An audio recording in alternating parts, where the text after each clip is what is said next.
All right, welcome everyone. Today, as we launch our series entitled Servant Leadership, a deep dive. During this 10-part series, we're gonna hope that you will be able to take a deep breath and invest in yourself. That's absolutely important as you lead 21st CCLC programming. Throughout the series, we'll explore each of the 10 pillars of servant leadership. And today we're going to talk specifically about listening. From time to time, our staff and our students have so many valuable things that they want to share with us. But often we're too busy to listen to them because we're doing so many other things, and they're important things. But we're going to spend some time today discussing, how do we improve our practice as a listening leader, and also how do we use that to make a difference in our program. Before we get into the core content today, we're going to listen to a disclaimer. This resource was developed in 2024 by the Nita M. Lowy 21st Century Community Learning Center's 21st CCLC, National Technical Assistance Center, NTAC, funded under a grant from the U.S. Department of Education Department and administered by Synergy Enterprises Incorporated under Cooperative Agreement Number 287E230009 with the Department's Office of Elementary and Secondary Education. Opinions expressed herein do not necessarily reflect the position or policy of the Department, nor does mention of trade names, commercial products, or organizations imply endorsement by the Department or the federal government. This resource is in the public domain. Authorization to reproduce it in whole or in part is granted. All right, so I'm Andrew Francis, and I'm a Technical Assistance Liaison with the 21st CCLC National Technical Assistance Center. I've spent over 16 years in the fields of communication, youth development, and education. That includes serving as an out-of-school time director and a host of other projects and activities supporting curriculum implementation and generally supporting students and improving outcomes for them. I am joined by my colleague, Hilary Jones, who I'll ask to tell you a couple of things about herself as well. Absolutely. Thanks, Andrew. I'm excited to be here with you today. Welcome. I am a Senior Technical Assistance Liaison with the 21st CCLC NTAC, and I have been working on projects like this for the last 2.5 years. Prior to that, I was a program director for about 8 and have also worked in the school day context teaching Spanish, English, and ESL. And I'm pleased to be here with you today. And I guess the one last thing I should say is something that my team knows about me is my master's degree is in leadership and learning. And so I get into the leadership topics. It's something I'm passionate about and I care a lot about. So Andrew, I'll pass it back to you before I talk too much. That's okay. Awesome, Hilary. Thank you for sharing that. And for those who are just joining, just want to welcome you again to the launch of our series today on servant leadership. And as we do that, just want to ensure that we're on the same page. When we talk about a servant leader, who exactly are we talking about? Servant leaders are those individuals who, have that ability to get other individuals aligned and moving in the same direction, while at the same time helping, people that we serve, and lead become autonomous. So we're talking about supporting individuals to, develop their authentic selves. And as they're doing that, they are supporting you in being more committed in moving your organizations and your programs goals in the right direction. But emphasizing that investment in people as a key component of achieving what we want to do in our programs. So over the next 10 sessions, we'll explore each of the pillars of servant leadership. And as you can see, that will include what we'll focus on today in terms of listening. And it's really about how we do our work, as 21st CCLC leaders. Then we'll move on to talk about empathy. We'll talk about self-awareness, talk about healing, persuasion, looking at conceptualization, looking at foresight, matters of stewardship, and also looking at growth and bringing the series to an end by focusing on community. Now, the series will be bi-weekly over the next several months. So we want you to put it in your calendars and join us as we continue to explore these topics and, improve our capacities so that we can provide servant leadership to the programs that we lead, the staff, but also for our students as well. For today specifically, we will reflect on how well we listen as a leader, and then also look at how do we use active listening strategies to improve our practice. And we believe that there are sort of activities that you can implement to support youth so that they too can improve their listening skills in that whole process as well. So we are modeling for them how we do that, but also teaching them, how do they go about doing that themselves as well. So as we start today, we'd like for you to grab a piece of paper and something to write with. I'll give you a couple seconds to do that.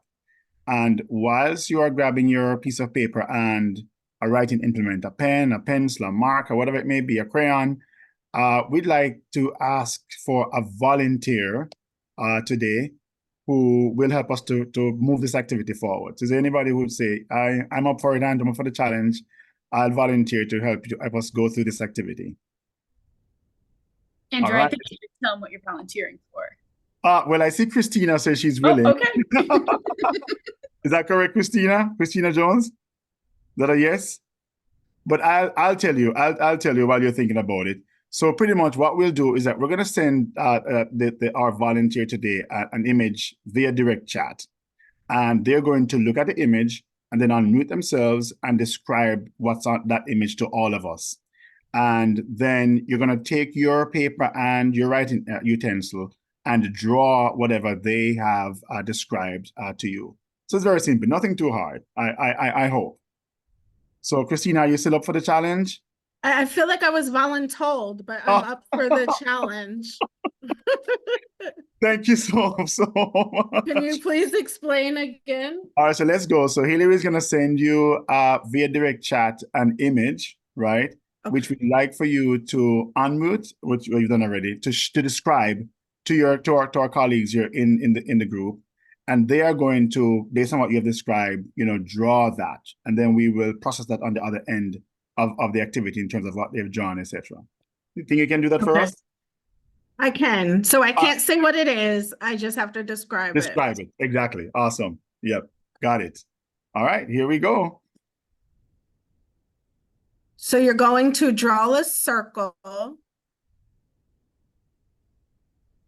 And at the top of the circle, draw two, oh my goodness, this is hard, two triangles about an inch apart. Inside the circle, you're going to draw two half lines at the top part of the circle, a ½ inch apart. Right below those two lines, you'll draw a triangle, upside down triangle. And then a line down the middle of the triangle with two U-shaped lines on each side. And on the inside of the circle, closest to the outside, you're going to draw two lines on each side going outside of the circle.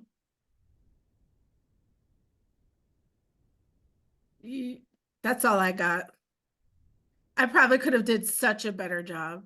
That's all right. Thank you so much for taking up the challenge and for doing that for our participants, right? Now, give you an applause. Thank you. I would love to see some of, Sybil, don't do that. So what we'd like for you to do is everybody to lift their image and show that to us. So if you're using, a background, a Zoom background, then possibly you need to put it in front of you so that we can see. So let's see. Let's all show off our images to everybody. Yay! Awesome. Wow. Oh, Jill, yours is beautiful. Hey, Good job, Dave, Christina. Good job, Andrew, everyone. Yeah, go ahead, Andrew, Kathleen. Dave, why don't you put us in gallery view? We'll be able to see better. Go. Yes. So let's go right. Let's go again. Let's show our images again, everybody. Let's show them. Open your camera. Wow. Wow. Yeah. Amazing. That means that you've done an awesome job. So let's talk. Let's talk in the chat. Let's comment on the images. What do you notice about the images that everybody is showing? Go ahead and put that in the chat for us. Or if you want to quickly unmute your microphone and share quickly, that's fine if one person wants to do that. What are you noticing about the images that everyone showed just now?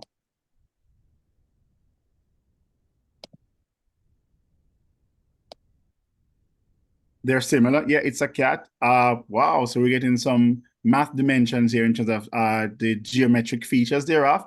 And I think that's awesome in terms of Christina used that a lot to, to support us in putting that together, right? Shapes are easy to draw, and her direction about probably where they should go, gave you an idea as to, what kind of image, which really led to that. And as somebody saying, Christina, you did an awesome job. They said by virtue of how you described and the shapes that you told them to draw, definitely that's gonna be, they got it right away that it's a cat. Now, here's the image as we're showing you on screen. Now, did anybody get anything different? Did anybody get something different? You didn't get a cat at all. Anybody? Can you see that in the chat? You got something else completely different? No? Okay, so Elizabeth is sharing that the problem is that she didn't say what direction the line should go. So she got nothing. That's okay. That's okay. And that's what we wanna unpack today as to why some drawings or the lack thereof, right, are closer to the original or they may be further away, like you're sharing. So Elizabeth, that's a very good point you're sharing, and we're happy you're doing that. Now, let's talk about together now, applying this in terms of how do the drawings reflect the listener and the describer? And building on what Elizabeth shared with us in the chat, how do the drawings, people who got it and were able to pull together their cat, others who got nothing or probably drew something different, how do those drawings or the lack thereof reflect the listener and the describer? Any thoughts on that? It was curious. Tell us some more, Carla. What do you mean by it was curious? And while you're doing that, Adalia, I hope I got that correct, is sharing that I had to turn off my own mind and be in the moment. Thumbs up for that. I'm going to give you a thumbs up in the chat for that as well. Being in the moment. And that's something that we all should make note of now as we progress throughout the session. Anybody else? How do the drawings reflect listener and describer? So Daniel is sharing that you almost knew that it was what it was, but needed to wait until each step was given. Absolutely. So you feel that inclination at the beginning to say, I think it's this, I'm going to just draw this, right? But following the steps is absolutely important. As the steps were created, the drawing was created, as Sybil shares, as we went along, you knew what image it was, but you just had to wait. Awesome. And of course, we know that there's some persons who said they felt lost as a listener, and that's an important learning and takeaway for us as well. Assumes that the listener had some prior knowledge of geometric shapes. Absolutely awesome ideas being shared here today, because as we talk about taking this deep dive into being servant leaders and what that means in terms of acquiring and developing and those active listening skills, we're really talking about how important it is for us to communicate effectively as leaders. Now, we know that communication is a very important skill when it comes to leadership, but what servant leadership does is that it takes communication a step further, where we get to that point where we have honed our active listening skills, and we can also help our staff and students to do the same, right? So the goal, therefore, with active listening is that it allows for us to also be reflective listeners as well, right? As we establish very clear communication, we know when communication takes place, there's often noise that intervenes and affects how a message is transferred from sender to receiver, and sometimes there may be misunderstandings. But with active listening, our key goal is to be very clear with our communication, very clear in bringing that message across, but also taking steps to reduce misunderstandings, between listener and the speaker.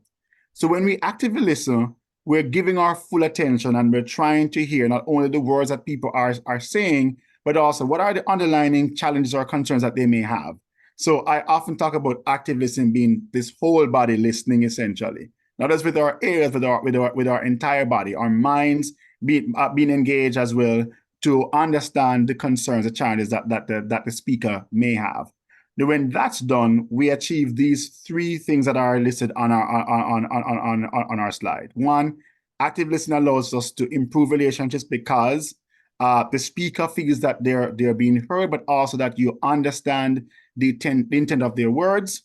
And we get to a point where we build a trusting relationship between us and the speaker as well.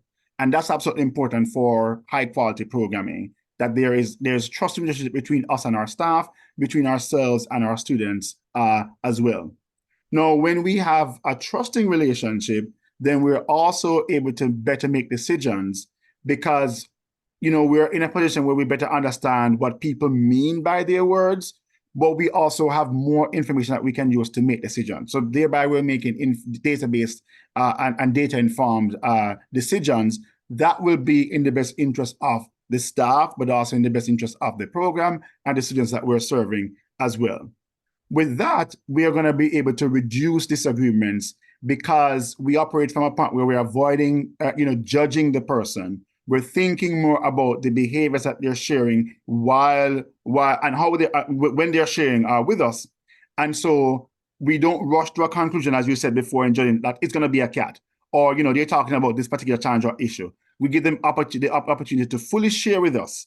And as they do that, we get to a point where we can then clarify at the end and summarize that, hey, Christina, I think what you were trying to say is this. Can you confirm that for me? And then we're able to move on from there. So our relationships will improve. We make better decisions, but also we avoid disagreements as we try our best not to judge the speaker, but to fully listen to what they're saying and then clarify that as we move on in our interactions. Now, leaders who actively listen tend to also get the most out of their discussions with staff, with students, with family, and they become better leaders overall, right?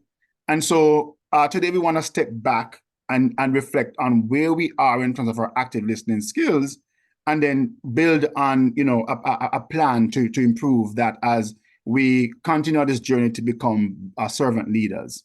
So we're going to share with you a link to this self-assessment that we think would help us to better understand where we are on this continuum where active listening is concerned.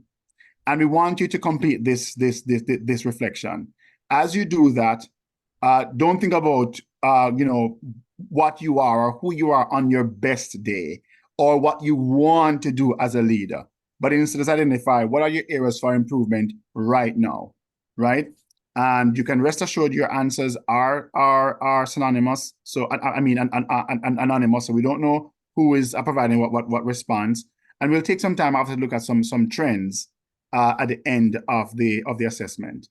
So go ahead and take a few minutes to complete the assessment. Let's see, what are your areas for improvement where active listening is concerned?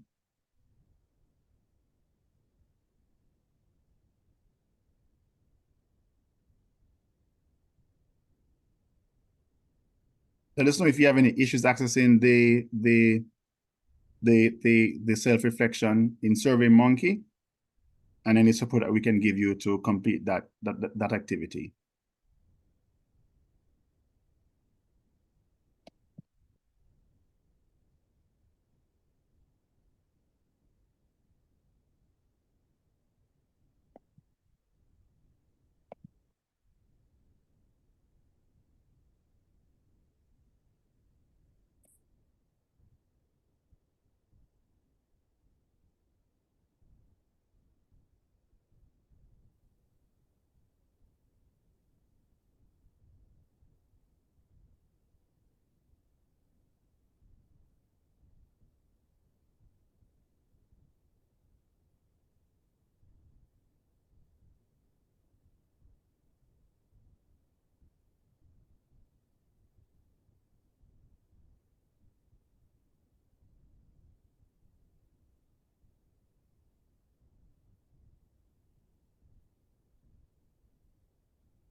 All right, we'll give you another minute or so to complete that. Self-assessment.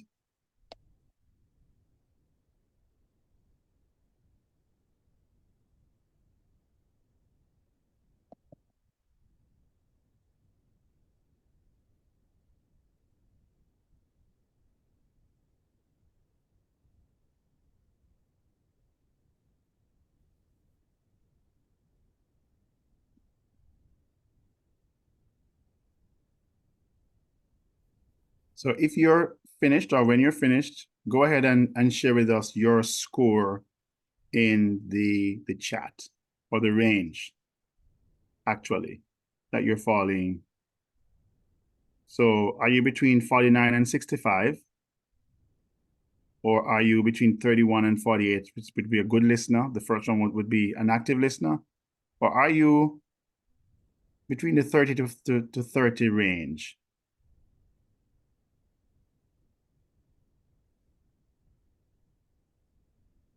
Hillary, any thoughts on what we're seeing here in terms of trends?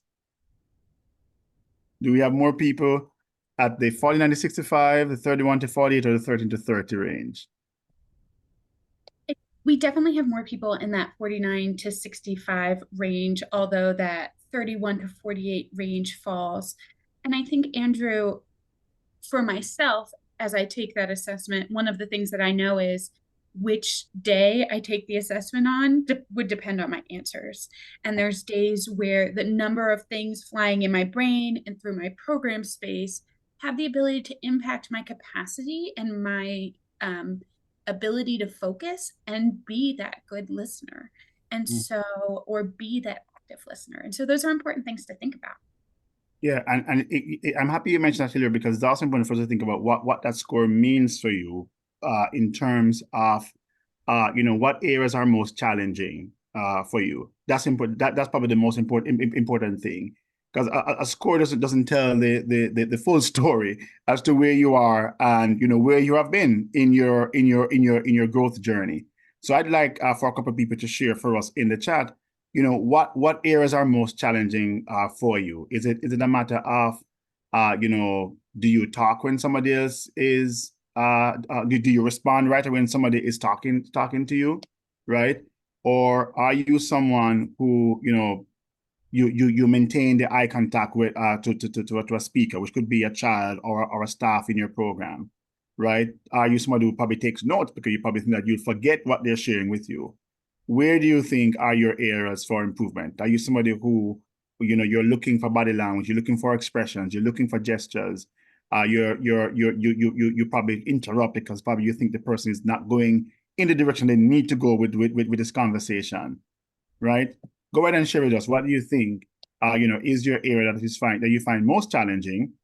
And then also reflect on how can you improve, that area that's most challenging for you. That's the key takeaway for us today. So let me see what's happening in the chat. People are still sharing their scores, but also we do have a couple of people who are sharing with us that, Jean, I hope I got that right, says, I scored 65, but I have had to work on being an active listener for several years with a lot of practice. That's absolutely important, right? It takes practice. And even when you think you got it all right, if you decide not to practice, you lose those skills. You understand? You lose them. Spot on what day as you shared, Hillary, as opposed to other days. We're getting we're getting some questions about the replay for this session because some people may have to go. We will be providing a recording of this on our website at a later date, and you definitely, as somebody who registered for the session, will provide you with details as to when that will be active for you to view. One person mentioned that it's about holding their responses. That I've had to work on myself, Hillary, not being distracted because often everything else is happening around you that begs for your attention. Or sometimes, as Heather is sharing, jumping ahead in my mind. Yes, I'm like, I need to get to the end of this conversation and just provide a solution now, or I think I know exactly where this is going. So I'm very happy that you're all sharing, and I hope that you're taking note. If you have a journal or something, make note of your own reflection and also the comments you're making about, what's most challenging for you, being in a fast-paced job, but also how can you improve on that. And we're going to spend some time sharing with you some strategies that you can use as well, as you move beyond the process of reflecting on where you are. So when it comes to strategies, that's going to be key to improving our active listening skills. And we really do this by one, as we know, or as we want to keep practicing, maintaining the eye contact. Many times as a program leader, I recall, and just as a leader, in the education space or wherever, sometimes you're on your phone or you're checking an email. You're probably thinking about, attendance, or within the 21st program space, probably you're ordering snacks or meals for your program. You're probably reviewing lesson or activity plans, or something that has to do with staff reviews or evaluation. And somebody's talking to you, but your mind is somewhere else. We want to ensure that we maintain contact. Put that phone away. Shut that email down, or the computer down, put it on sleep for a while, and look directly at the person, look them in the eye, let them know that, listen, you have my full attention.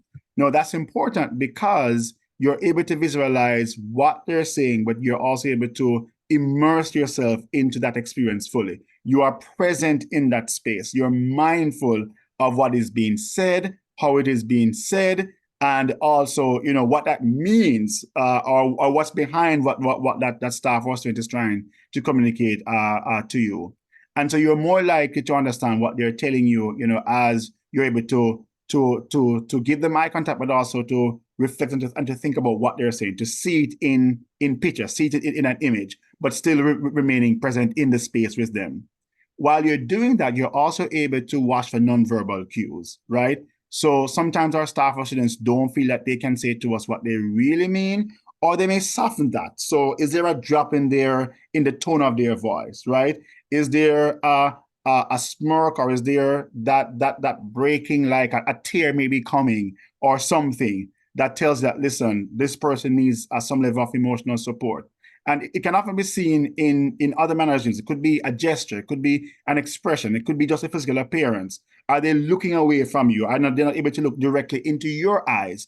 Are they fiddling with something in their, fidgeting with something in their hands or something? All of those are cues that give an impression as to where that speaker is and how you may be able to support them thereafter. It's important, as some people shared in the chat, that we not interrupt the speaker as well. Listening to people tell us their side of the story, but it also tells us what is most important to them as well. So give them a chance to listen. Often as a leader, I feel like, listen, I've been there, I've done that, I have the solution. I think this is exactly what you need. I'm going to be that doctor. I'm going to give you this injection right now, and this is going to solve all of your problems, all of your bad feelings. No, we want to listen keenly to what they're saying and not interrupt, because that helps to build a relationship and provides that bridge for where we need to go with supporting our staff and our students. No, listening doesn't end with or when the other person stops talking, but once they pause, and you have to listen for those natural pauses. So sometimes a natural pause that isn't a stop that they have made in sharing, but when they have made that pause and they've finished sharing their side of the story, they've finished sharing how they feel and what's really on their heart, then we can then begin to empathize with them. We can then begin to connect with them in terms of appreciating how they feel, but also help them to understand that listen, I respect and I validate what you are saying, what you've experienced, and what you'd like us to do about the situation. So acknowledging their perspective, right, and the value in that. And then it's our turn to then provide them with feedback, right? Doesn't have to necessarily be a solution either, but that feedback could be just some probing questions that help us to understand more deeply what is it that they're saying. And as we provide that feedback, we want to limit judgments, right? We want to make sure that we're casting judgments about the individual or the situation without having enough information to make that a decision or to make a suggestion. So let's wait for that pause. Let's empathize, let's validate that child, that student, validate that member of staff, provide them with feedback, but do so in a non-judgmental way. No, one simple way for us to think about, that process of reflection is, I mean, in listening, is to also reflect on what we have heard from them, right? And so, here's an example of this reflection model. In fact, it's a learn and reflection model developed by Kolb in 1984. And this model really helps people to focus not solely on how they feel about work or their experiences, but also the impact of that on what's happening for them. So, for example, you are a leader and you have this experience, right? It could be that you have an interaction with a staff member or with a parent or a student or some stakeholder. We have a responsibility to step back and review what has happened, to reflect on that experience, right?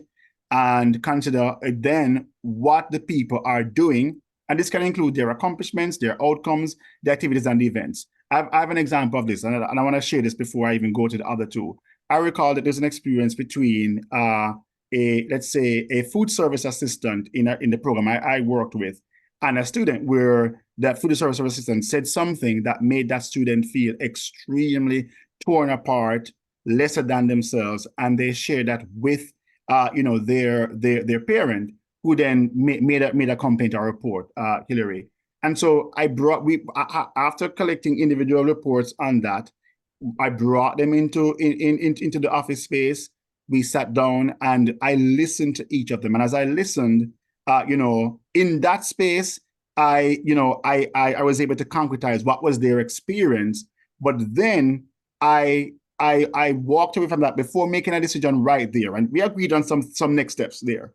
But I reflected on what I observed, the emotions, the expressions, the gestures on the faces of all of those persons, the parent, the child, and also the food service assistant, right?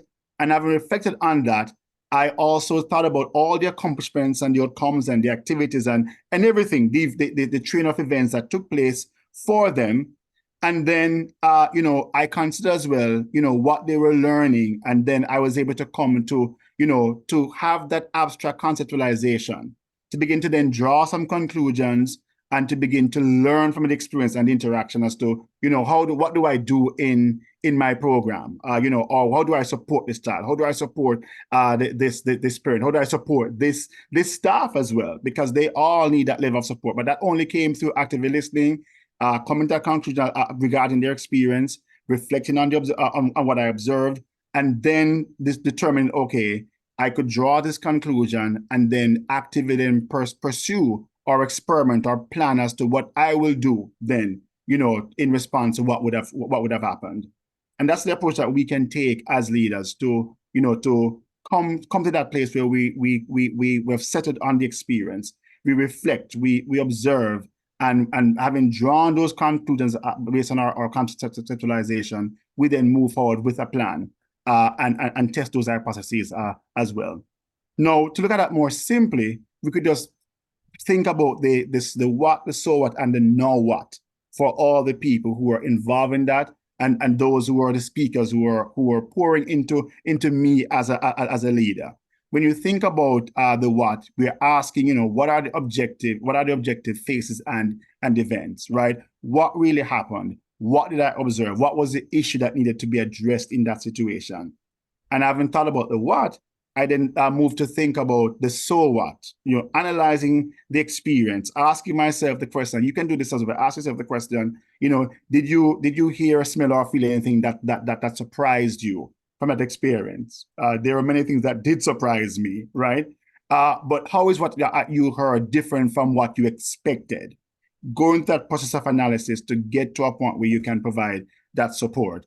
What impacts the way you view the situation, right? What lens are you viewing it from? And as I said before, I viewed it from all those three lenses, through the lenses of the student in the program, that food service assistant, but also through the lens of the staff member and the parent as well. Bringing all those perspectives to bear on the situation. What did I like, or what did you like or dislike about the experience? What did you learn about the people or the community? And then begin to think about also, what are the pressing needs or issues in your program? And when you go to the process of analysis, you can then go to ask yourself the now what, right? What is that future impact of the experience on you and the program? What are some root cause issues that need to be addressed? What else is happening to address that issue, but also what follow-up is needed to address that challenge situation? That we're able to work through. And using this effective learning approach really helped me, to look more carefully at, policies, or look at training needs, or look at how to activities that could improve engagement between staff and students in the program. And that's going to be key as we move from not just only actively listening, but also reflecting and learning from what we have heard, and then taking that forward to improve our program. So with that said, laying that foundation about active listening and how we do that, we're now going to do a case study, right, in breakout rooms. In a moment, we'll send you to those rooms, and we're going to discuss the Sunshine Youth Program, right? So your job is to read through the case and then answer the questions on page 1 of the resource that we will share with you in the chat, right?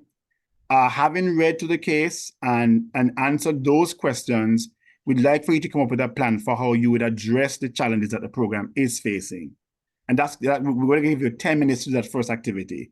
First part of the activity, read through the case, answer the questions on the page, on page 1 of the resource we'll give you, and then come up with a plan as to how you'd address the challenges that the program is facing, right? Then we'll give you an alert when that 10-minute period is up to move on to talk about your own program. Just apply that now and all that we talk about to your own programs.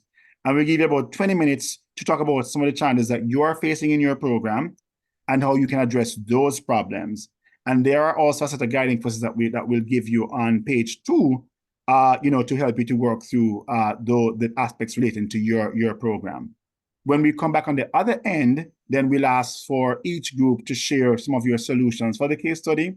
And if there's anybody else who wants to volunteer to share, about your program, we'll also take that as well. So you can decide in your groups who will talk about the case study and who may also share a little bit about their own program and challenges and some solutions that they could apply from the experience this afternoon. So 10 minutes first to talk about the case study, and then the next 20 minutes to talk about your program and challenges and some solutions for both of those. Go ahead, Hillary. So I'm just going to give you a moment to either grab the case study or grab the link to the Padlet. It's a great spot to take notes. I'll pop it up on your screen while you do that, because once I send you in your groups, you'll have a harder time accessing it. So take a second, grab those, pop them open so that you're ready to get sent into your groups. And I am getting ready to send you now. Let us know if you have any issues. We'll be jumping around to the rooms. So if you've got questions or stuck in any way, just give us a shout, okay? Oh, who jumped into that first part of this conversation. And so since we're back together, I'd love to just share out some of the things that jumped out to people. And so I am going to ask a few volunteers, if your group decided who the person was who was going to share, it's you. If not, a couple of volunteers just to say, if you had to tell 1 or 2 things that stood out to you, what were they as you looked at this case? The frustrated staff and the low attendance of the students.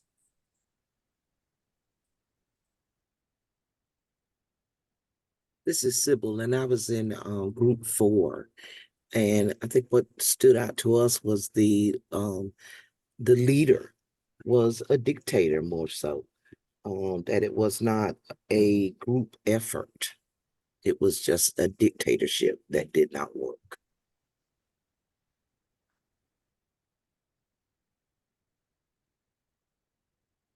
So go ahead. I should say, I think there were a lot of assumptions rather than involving the stakeholders. Getting the staff and the students involved and see what they're passionate about really will drive the success of the program. Great. Margaret, you had something you were going to add?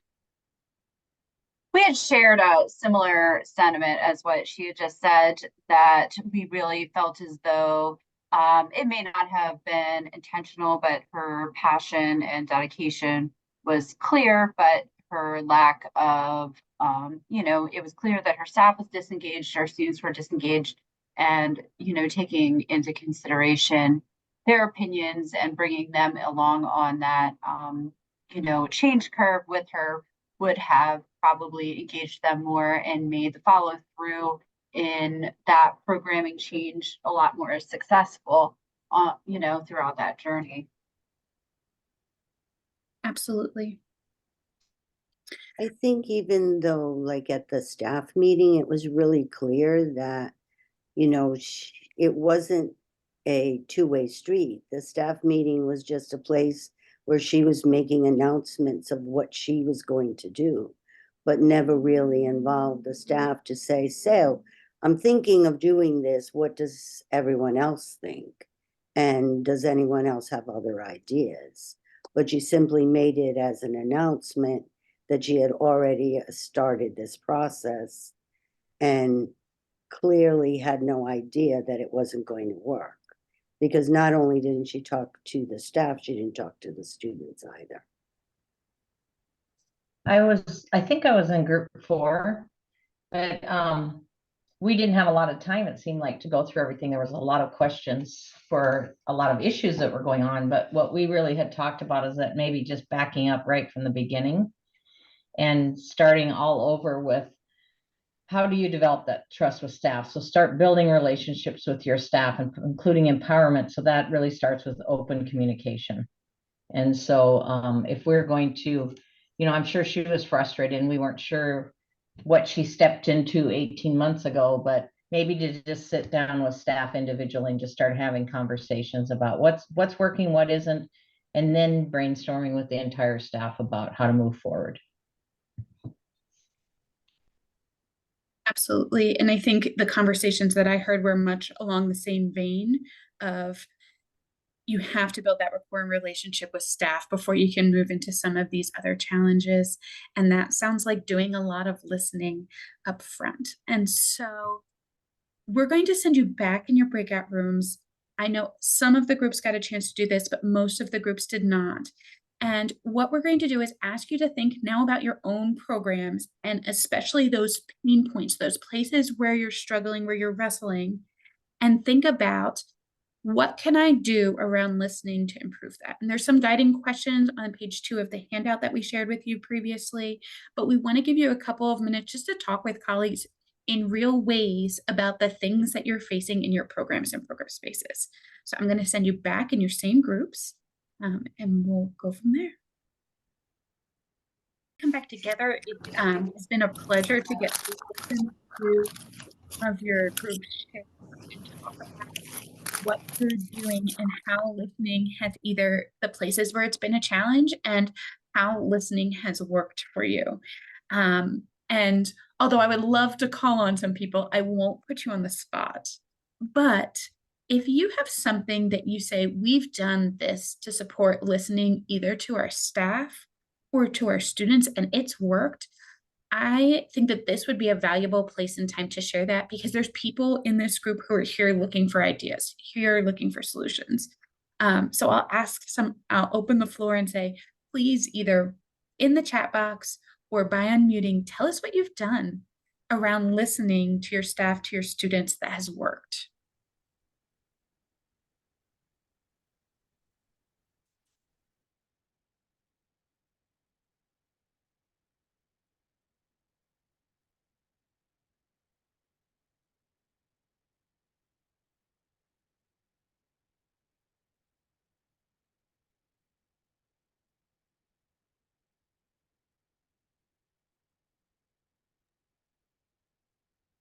Wow, it's quiet in here. Well, Ghost town. yeah, I could say one thing that, and I know that works is small groups for listening, that you're working with a smaller number. I don't know how many programs are able to do that, but I do know that if you have, and hands-on activities for kids always seem to be some things that they appreciate and enjoy more as well.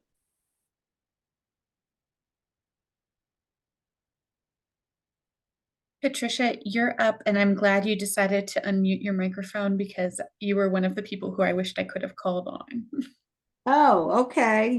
Did you want me to share what I shared? If you're willing to, yes. Sure. So one of the things that we learned early on is voice and choice with students. And we started with that first. So we designed our after school program that meets from 2:30 to 5:30 with high school students. 50 to 60 of them show up every day, which is a lot. And with those students, we turned ours into a club versus a program. So we gave them the club feel, and when they come in the afternoon, it's called the Amen High Club. So, and what we give them is the opportunity to come in, and we have president, we have a secretary, we have they have roles and responsibilities, and we only allow our seniors to do that. That way they stay in the program from 9th grade to 12th grade. And so our seniors are our officers in our program. And then we the first hour we do academics. The second hour we eat because we have our foods teacher that works with us and feed us. We also have local businesses, and I mean we have all kind of connections in the community with giving us food. So we eat good in the afternoon. In fact, I gained about some pounds. I'm not gonna tell you how many, but I gained some weight messing with them in the afternoon. And so we really have the opportunity for them to eat in the afternoon.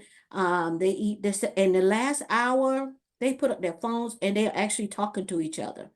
So it's really a social time. And then that's usually the time where we have outside people come in as well during that last hour. And but when they're socializing without their phones or whatever, they're real kids. I mean, and it's amazing to see them without their phones, without being on their phones, without texting anybody, and just talking to each other. So we got a great program.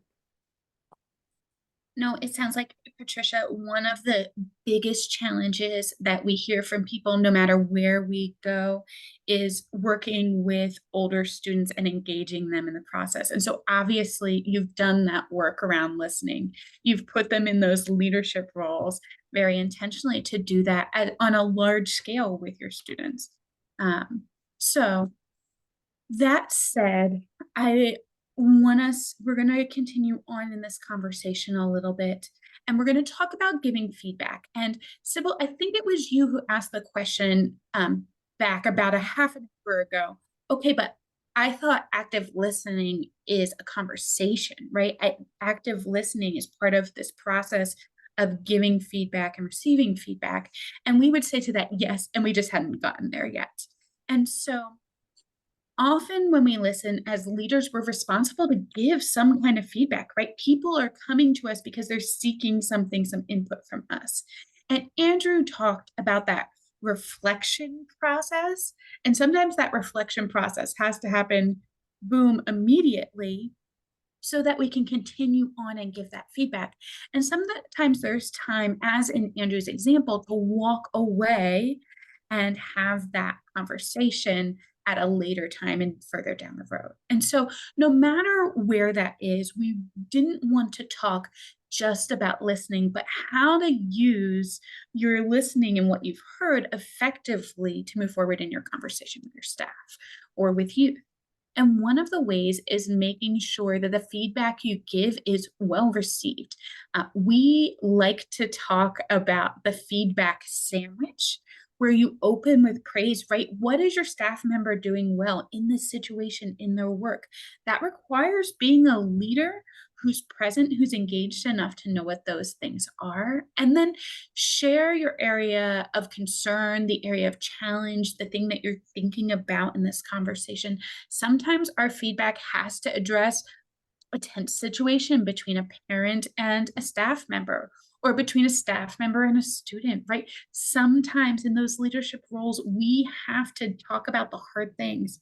And listening doesn't just mean that we receive it and we don't say anything, right?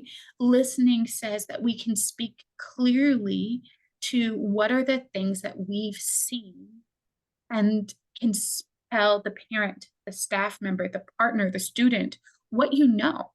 And in this place, in this space, facts are more important than feelings. We need to be able to speak factually to what you've said, to what you've seen, right?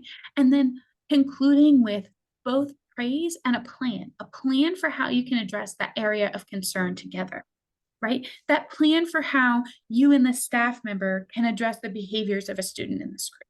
That plan for how you can work with the staff member to build rapport with this parent who doesn't want to talk to you anymore, right? Whatever the case might be, whatever that situation is, that praise, that addressing of the concern, whatever it is, the challenge place, and then making a plan in a positive way so that you can move forward is an important part of how listening then moves to action in our programs, because active listening requires some kind of action as part of it. And so we're going to look at a few scenarios, and I'm going to look for a volunteer that is willing to unmute themselves and give that feedback sandwich, showing what they might say in the situation. So here's our first scenario. So Sarah is the site coordinator at ABC School, and she's noticed that one of her staff members, Alex, has consistently been late for their shift.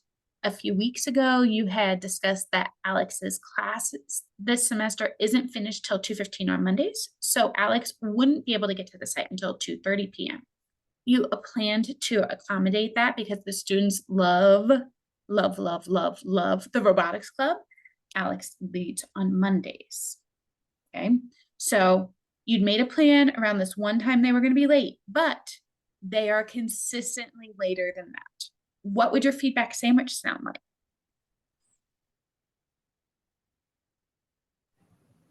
So I think I would start off by letting Alex know that the students love his class, and that the concern is that he is late every Monday. So the students are technically missing some of what they should be receiving.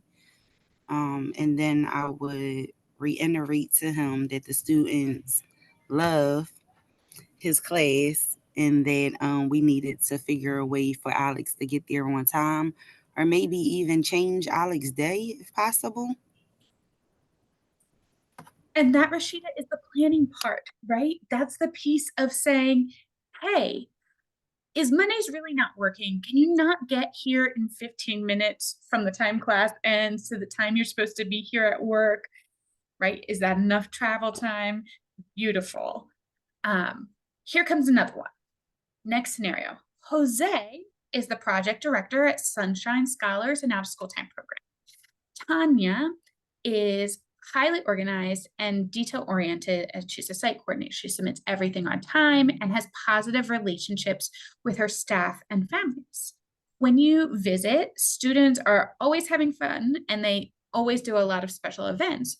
Her program, though, is the only one that isn't showing academic growth, and Jose, the project director, is not really sure why. What would you say if you're Jose?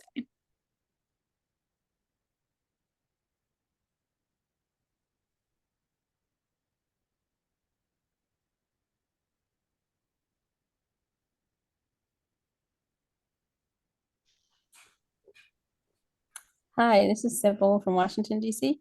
So, as Jose being the project director, I'm sorry, hold on. Her program. So the question is coming from Jose to Tanya, is that correct? Yeah. Okay, so yeah, Jose would just speak to Tanya and let her know how highly favored her program is. And then maybe go on to ask her what type of evidence-based results she has with the kids, or maybe share some of the goals that the children have for that school year, the semester, for academic growth, and then ask her where they are as far as that is. And then he can praise her on the work that she's done so far and then see what their end goal is. That would be a suggestion that I would give for him to work with her. Yeah, I think that's a great place to start, right? Talking very clearly about the data you have, about the goals. I think one other thing I would add is, so have the conversation around what are the barriers to this academic growth, right? If we're going to be listening leaders, it takes attuning to what's happening there, because you reference using evidence-based practices, right? It may be that they're using them or not using them, but maybe there's something else that's keeping them from making that progress. And it doesn't sound like from this example that Jose's clear on what that is. And so that's where we dig in. That's where we become good listeners. Last one. May Go. I was going to just simply add that I think it's very important that she understands that it is the academic growth that we are being measured by. And so, even though it's a great program, the kids are loving it, and you're doing a great job, but it is the academic growth that we need to make sure that we're accomplishing. Yeah, and I could truly attest to that, because that's the first thing that we teach the students, is that we're looking at your academics first. So that first hour is quiet. I mean, library style, everybody's doing their homework, and then we make them pull up their Power Schools. We make them click on their grades and see if they have any missing assignments, and you get those done. And that's important. And then at third hour, if you haven't got it all done, you cannot socialize with everybody else. You have to do those academics. That comes first. Putting academics first is important. Absolutely. Absolutely. Okay, last one. Tyree provides programs technical assistance as they complete the new online platform for tracking student performance data.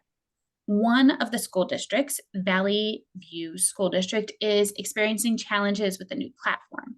Tyree met with the district's data manager, Yvonne, and her team to understand their specific issues and provide them guidance on how to address them. After the meeting, one member of Yvonne's team keeps sending Tyree emails with miscellaneous student data, asking Tyree to enter the data. So if you were Tyree, what would this conversation sound like?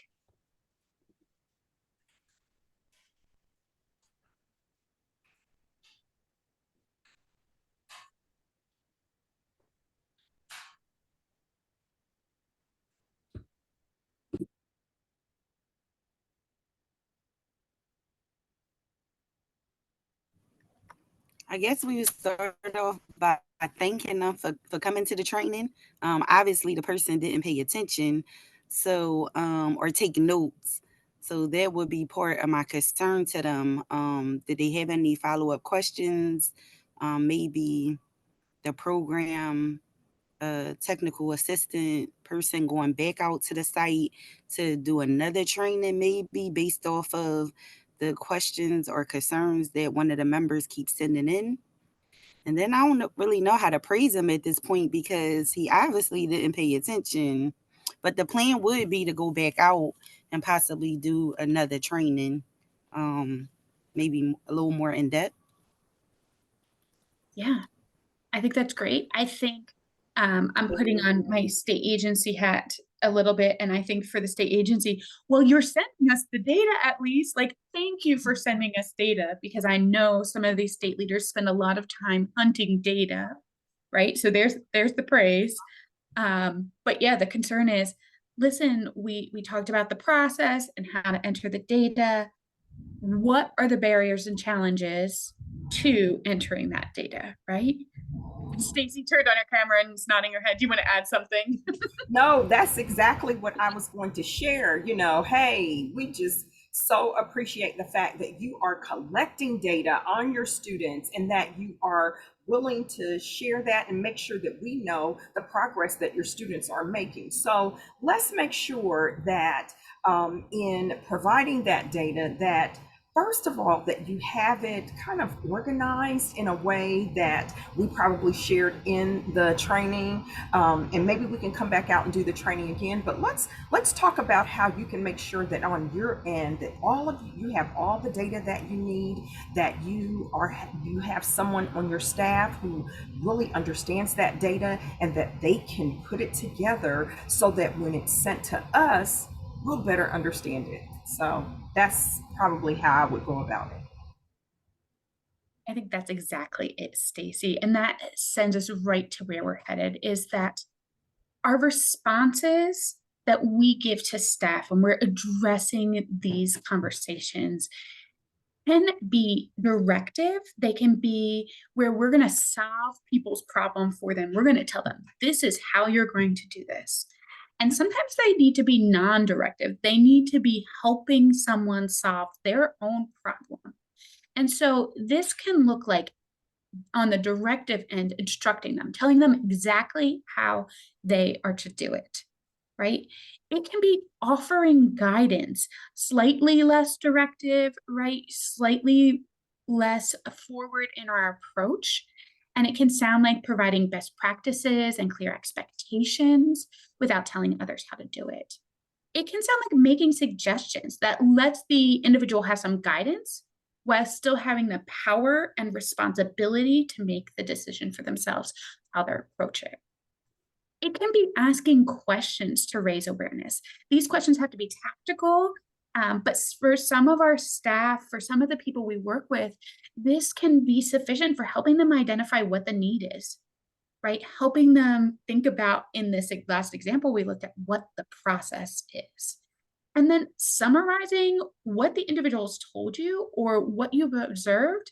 For some of our staff, for some of our students, it's sufficient for them to start to think for themselves about how they're going to respond. It is much less directive. And then reflecting is sharing your own response and responsibility in the situation and leaving it open for them to share their response and responsibility. Finally, the most non-directive response is simply to listen. Highly emotionally intelligent people often just need to talk through what they're experiencing to make adjustments in how they engage. And so as you work with your staff and you become a listener, one of the things that I would encourage you to do is plan your response intentionally and offer the least directive support necessary for them to make effective change around any kind of feedback that you're giving to them. And so in the last couple of minutes for this session today, I just want to encourage you, be intentional about listening with your team. Think about places and spaces where you're listening to youth, to staff, to partners, to your school district, right? To all of the people that you work intentionally with.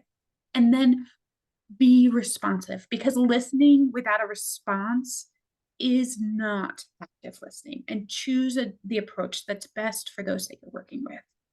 We'll encourage you to fill out the feedback form. I just want to ditto what Tina says in the chat about having these critical conversations and planning them ahead. That's why we talked about that feedback sandwich, because when you have time to think about what you're going to say, it's so much more effective. And so fill out that feedback form. Reach out to us at info@21stcclcntac.org with any questions, thoughts, things you're thinking about. We'd also encourage you to join the NTAC Messenger newsletter or follow us on X or LinkedIn. Take a few moments, fill out the survey, and we hope we will see you in 2 weeks. That is April 3rd. At 1 p.m. Eastern time for the follow-up to this session. And so thank you, and we look forward to seeing you again in a couple of weeks. Yeah, if you have questions, we're happy to hang out for a couple of moments and answer questions, but please fill out the feedback form before you go. It informs the planning for the rest of this series.